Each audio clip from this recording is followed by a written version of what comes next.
And so from a business standpoint, that made more sense to me to bridge my creativity in the way that I want to vision the world and how capitalism actually works. Hello and welcome to Shopify Masters, the podcast powered by Shopify, your companion for starting and building a business. I'm Shuang Esther Shan. Before Maurice Harris was ever a business owner, he was an artist. His medium, flowers. Maurice spent years designing bespoke flower arrangements for high-profile companies and clients like Louis Vuitton, Goop, Nike, Vogue, and much more. But he wanted to find a way to make his art more financially sustainable for himself and more accessible for people who loved his work. In 2019, Maurice opened Bloom and Plume, a coffee and flower shop just north of downtown Los Angeles. He's here today to talk about monetizing art and the joys and trade-offs of creating something truly beautiful. Maurice, thanks for joining us. Oh my gosh, it's so nice to be here. Your voice is ridiculously soothing. Thank you so much. That's so nice. Well, I do want to start off by, stating the obvious a bit.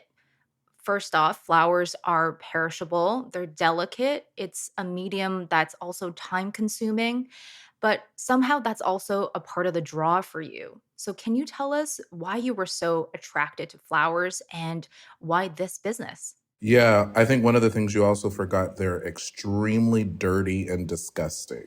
It's the part of the business people often forget that, like the muddy water that you end up with at the end of the week, or like all the bacteria and all the schlepping, those are the parts that end up taking a lot of your time more than the pretty parts. I was drawn to flowers because I think we're drawn to things that we see and things that we know and things that we're exposed to. My grandmother was a florist and she mostly worked with artificial flowers. And she was a milliner. She made church lady hats. And she was really in her prime when I was a little kid. And I would just love to watch her create. And I think it was the creation that really, really was attractive to me. And just like she could take a bunch of things and turn it into magic. And that was something that I was really drawn to as a kid. And so as an adult, flowers, I think, can be very intimidating, especially fresh flowers, because they are perishable, but people, love the medium. Access to the flower market in Los Angeles is relatively easy. That is how I was able to get into the industry, because I could pay $2 to go into the market and shop like a wholesaler. And that was what started the whole thing. You're very successful at designing these elaborate flower arrangements for events and brands, but you weren't making a ton of money doing so. How did you feel about this constant need of producing all the time and kind of being on this treadmill? And tell us a little bit about the Bloom and Plume coffee shop and how it actually helped your flower business. I think there is a very particular way to do flowers and make money at it. And I found that to be aesthetically challenging. And so I wanted to figure out, is there a way to make money and make it more dynamic and interesting? Fun fact, I did not figure that out. And I think that wanting to create something diverse constantly is, as opposed to rinse and repeat, which is how you make money, is rinse and repeat. So always wanting to do something new, something custom, something different, and really leaning into the medium of flowers. It's like no two flowers are exactly the same. They all have their own unique idiosyncratic details that make them a little different, even in the same variety. And so I figured if I've built my brand on diversity and doing things differently, and I don't want to sell the same arrangement every single time, what could I sell or what could I do that has more of that, like, everybody wants consistency when it comes to this thing? And coffee made sense to me. And coffee is one of the smaller luxuries we afford ourselves, as opposed to like a flower arrangement that is just absurdly expensive for good reason. But like, it really is very unapproachable for most people. And so I was like, if I make one or two arrangements to just place into the area, hundreds of people can see that. And then they can engage with a consistent coffee that we make the same every single time. And so, from a business standpoint, that made more sense to me to bridge my creativity in the way that I want to vision the world and how capitalism actually works. So the Bloom and Plume Cafe has a very unique feel. Right outside, there's that signature purple. Tell our listeners what kind of vibe and what kind of experience you wanted the cafe to embody. I wanted a sense of accessible luxury. I wanted there to be a specificity, but also ambiguity, like where it's really, really specific, but it is also universal. So you described it as purple. It's actually periwinkle. It's not purple. It's not blue. It's like, it's hard to actually peg as a color. And that was very, very intentional. It's like, royal. It's also more common because it's not a deep purple. And purple and blue are like in the chakras, like your higher consciousness. So I just like wanted it to like be incredibly specific, but also like universal.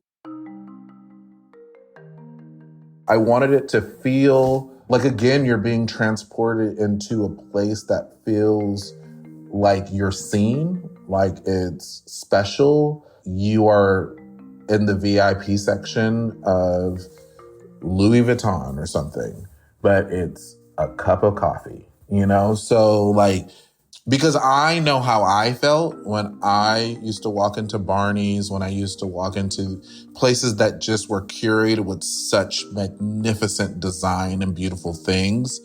And that's something that I found to be very powerful and important, and something most people should have access to is aesthetics, and them done really well. However, I also know that that is not something that we get a lot.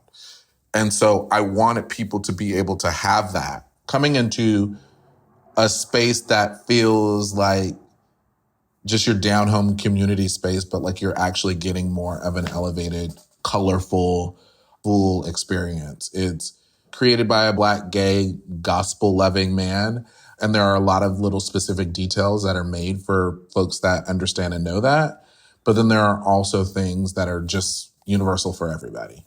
So, funny enough, for a survey, I had to pick my favorite color and I wrote down periwinkle just because it sounded cool. But I'm very glad to hear the full definition and the full explanation of the color from you, Maurice. I want to ask about another stream where it offers sustainability and accessibility, which is your merch. So tell us about that aspect of the business and how you feel about sometimes artists having a hard time creating merchandise and jumping past that mental hurdle. I think I'm in that as well. It's a mental and it's also a financial hurdle, right? To create merch. We sell our dad hats for 32 bucks. And if we buy 50 of them, it costs like 18 bucks a hat. If we buy 100 of them, it's like 16. If we buy 300 of them, it's like 14 or 11 bucks. But then that still is a ton more money. Like that's a huge investment to buy 300 hats that you have to move when you sell a couple of them a day. But like, is there a way to make that money turn a profit faster? In my opinion, when you see people out in the world wearing that hat and you see like 5 people that are like, oh, what's that hat about? Like, what is that? Like that spreads the word, that gets more people engaged in your brand. So it is marketing. And it's a softer ROI, but I do think that that spread is there. So you don't see like that 5,000 turn into 10 or $15,000 immediately, but over, 3 or 4 years when everybody's like, I always see that fist and flower everywhere. What is that? I always see that Bloom and Plume name. What is that? And you see it on the right person. That's the thing that grows that thing. It's like a gallery. They can't sell a painting to everyone because not everyone can afford a painting. But in the gift shop, I can buy a print of the painting. So I think, in a sense, if someone is a big fan, they can't afford a flower arrangement, but they can afford a hat. So it's also a way to make it more accessible that they can support you in the way that they can. Yeah, and you know, the other way I think about this too is like for my flower part of the business, your clients are your boss. And anytime money is exchanged, there is a compromise happening. It's not purely your creativity. And so I feel like with merch and things like that, like it's what you want to say and how you want to say it. And people can decide if they want to participate or not in a more accessible way. So, what I started to do where I was first testing this idea is I did a calendar project called Shades of Blackness. I was just in this moment where, like, everything I was doing was with somebody else's lens. Like, yes, it's the Bloom and Plume version of, but it was the Bloom and Plume version of this client's way of wanting something done. It's like, oh, we need an all white version of this, but put the Bloom and Plume spin on it. Oh, we want to do a ton of color, but put the Bloom and Plume spin on it. And I was just like, great, love it, able to pay the bills, the whole nine. But then this is where it gets confusing as a creative that has a business, because then you start to get resentful that like you're not able to just be you and be creative. But it's like you have a creative business. So your job is to create for other people. And so what I found was I needed to make sure that I had projects that I was doing for me that were meaningful to me, that like I put out in the world that made sense to me. And then in combination of that, it was something that anybody could have access to as opposed to the one arrangement. And Shades of Blackness was like where we built these floral sets. It was around like my political views around like looking at Black as beautiful and like seeing more diversity in the market. And it was interesting because it took off in multiple ways. I wouldn't say the immediate ROI on selling out on all those calendars because they still were high end because I was producing such a low quantity. And it was a very expensive endeavor, right? So I'm like spending like $20,000 to produce this calendar every other year. And then I probably make literally on that maybe $10,000, if that, five, I don't know, in sales. It's literally laughable how much money I make off of the actual product. But bigger brands or other companies will be like, oh, I saw your calendar. I like this idea. I love what you're doing. Could we do a version of this as an activation in the mall or at this for my company's party or whatever? And so selling that idea that was just purely my idea ended up making me a lot more money in the end because I created time to just create and put out what I wanted to see, if that makes sense. So I do think it is worth it and it's important for your sanity to like have things that are on just your own agenda, but also the possibilities that when people are able to see and understand your vision and your perspective, then you can sell that idea five times over and just tweak it a little bit. And then that's actually how you start to recoup the money. So in the end, I probably made, I don't know, $100,000, $200,000 off of that idea. I see the two tying in a bit with their effect, like the butterfly effect of the project and also the impact. And I'm very interested to also chat further about your financial journey. I'm chatting with Maurice Harris, the founder of Bloom and Plume. If you are enjoying our conversation, please follow or subscribe to Shopify Masters wherever you get your podcast, and maybe leave us a review or feedback for the show. Thanks. So, talk to us about the early days of how you actually funded the store initially. Really difficult process. This is like the conversation my brother and I are constantly having. I own my coffee shop with my little brother. And I say my little brother that way because it's the only thing I have over him because he's basically like my little big brother. He's my boss. So he's the financial side of the business and I'm more the creative side of the business. And our debate is around, for me as a creative, is its brand awareness. We started ideating around this idea in 2014 and really trying to get serious about it. It didn't open until 2019.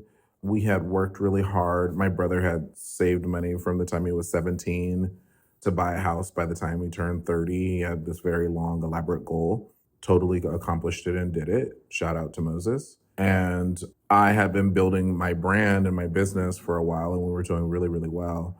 And so the other thing Moses had me working on was getting my credit together and making sure all of that stuff was lined up because we wanted to go the SBA route of funding this business. And for those of us not from the States, SBA is actually the Small Business Administration. So we applied, we worked on our business plan, we worked on our credit. Like everything was just so ideal. We weren't going to be taking any revenue from the business. It was an expansion of my already existing business that had been around already for like 7 or 8 years at that point.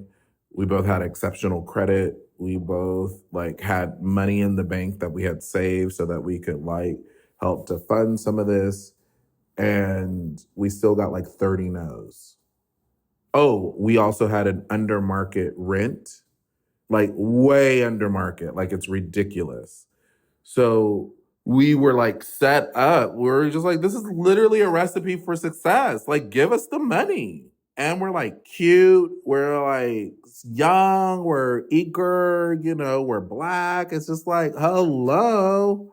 And so we got all these no's. And then my aunt, she does a lot of work with SBA loans, but more so on the property acquiring side of things.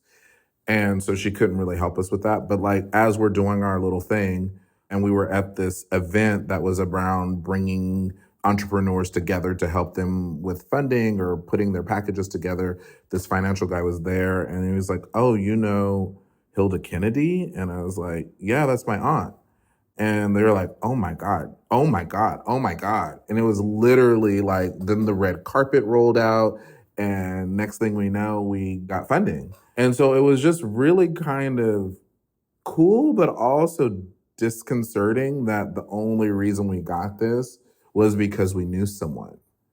And I think that is the really disheartening thing around entrepreneurship, business. It really is all about relationships. It's all about who you know, how you know them. Doesn't matter about how talented, how smart, how whatever you are.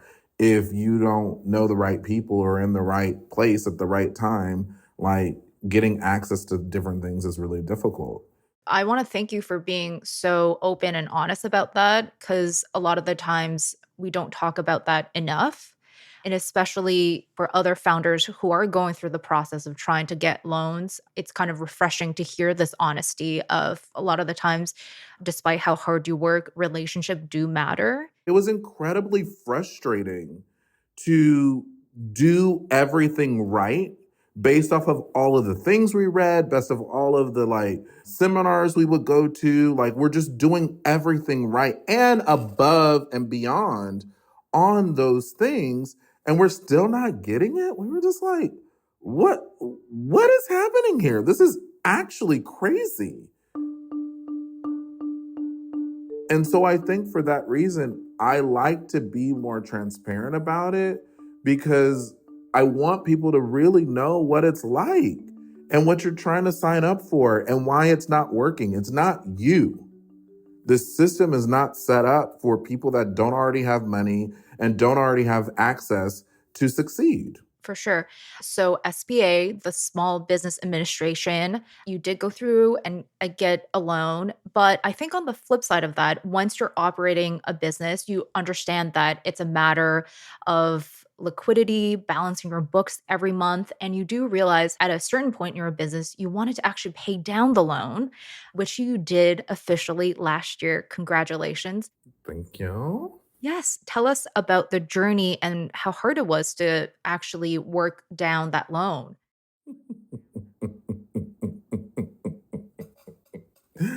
Oh, that is like comedy. It's like to be this dramatic, it felt like I was going to die. Like it was just that hard. And it was so stressful. Me and my brother were just at each other's necks because our runway was so short. There's this airport in Nepal that's like in the mountains, and it's like, it is literally the scariest looking thing on the planet. It's so short, and if you don't hit it just right, you're gonna fall off of a cliff. And then if you're landing, if you don't stop just right, you're gonna fall off of a cliff. And it just felt like that. It felt like at every turn, everything was about to fall apart. And thanks to my brother's, his detective eye when it comes to money, we were able to sift through certain things, right? What is our cost? What is our margin? Where are we making money? What are we not selling? Where we have all of this extra labor, and then it's like we end up still not having that many people in the store. Over COVID with George Floyd, that was a weird thing too, because then there was this huge insurgence of people coming to the shop and shopping there. Like, we went from serving like, 20 people a day to serving like 150 people to 200 people a day, which then made us reevaluate our whole business plan. And then 6 months later to go back to serving 30 to 50 people a day. It was just a lot of stuff. And so we were really looking at, okay, what in this model works and what doesn't work. And on top of that, in our analysis, we'd be like, you know what, we actually did pretty good this month if we didn't have this $4,000 loan payment. And so then it was just like, well, we got to get rid of the debt. And so every big job that I had, every time Moses got a bonus or something that was happening with him, we just like poured money into paying off this debt so that it could do its own thing. Otherwise, we were going to drown. And that wasn't an option for us because Moses's house was leveraged, my business was leveraged, and we would kind of like not have anything. And losing wasn't an option. So we just like kind of pivoted together every which way. I think partnership is the key to success, and we're able to balance off of each other, both of our strengths. I think what's interesting about the small business loan is the fact that you work very hard to get it, but there's also the flip side of actually having a loan and then you realizing, oh, wait, it's something that I also have to work on to pay back. What other financial awakenings or like awareness you've got through that process that you think other business owners should be aware of? When you're building out your business plan or what you're thinking, be very conservative with it. Like, you probably have like a 3 or 4% contingency in your budget, higher or lower. It needs to be like 15 or 20, because there are literal things that are so outside of your control or your understanding that will affect that part of the business. If I'm thinking of a specific example of our journey, we found out that there weren't enough amps that were going into our location from an energy electrical standpoint to run all of the equipment that we had. So we thought that we would be able to just upgrade the electricity for our space, but DWP was not okay with that. And really quickly, for our listeners outside of Los Angeles, DWP is the Department of Water and Power. And so we had to update the electricity for the whole building. And our landlord was not here for it. So we had to take on that cost ourselves. That was like an additional like $20,000, $30,000 or something crazy. And it ended up being 11 months of delays. And so then when we finally did open, after like when those payments started to kick in, it really hurt the business because our on had been severely delayed. And so it put a lot of strain and pressure on the business to perform in a way that it just wasn't going to do because it was just starting. And I think it's also very interesting. You talk about pivoting the business and noticing different areas that you need to pay attention to or cut back on. One of the other pivots is also you leaning more into your personality and showcasing your floor arrangements for a bigger audience and tapping into that. So, talk a little bit about that career shift for yourself as well. Oh, these questions crack me up. You're like digging in there. So Yeah, it has been an interesting shift for me because I make more money doing my job theoretically than actually doing my job. The cost to do someone's party, even at like a high end level, right? Our coffee shop is finally making a little bit of money because Moses and I do not take a salary. We do jobs outside of that. If that business had to take care of both of us, it would have closed in like the first 6 months. So with the flower business, it is just so labor heavy and so many logistics. And because it's a perishable product, it's not like you can spread that labor out if you're doing a wedding. No, you have a week where you're like all hands on deck, getting the flowers to look perfect on that day, right? And so that is what we're doing when we're doing a party. It's a hard thing to understand. So when I'm doing a party for $20,000 or something like that, like, I'm making $6,000. Like, it's not a crazy margin. I mean, I guess if I was really like on it and doing something super simple, maybe I could make like $9,000. But like, that is not really that realistic. Where if I'm doing the post, I'm spending, 10%, on production as opposed to the other way around. And I'm not running around like a chicken with no head. I'm actually able to focus. I'm able to like step away, come back, like work on my terms.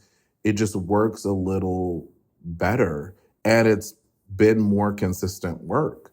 And then for our more public facing work, I've dialed in and spent a lot more energy on the coffee shop because I think it's worth it to have, whether it becomes this multi-million-dollar company or not.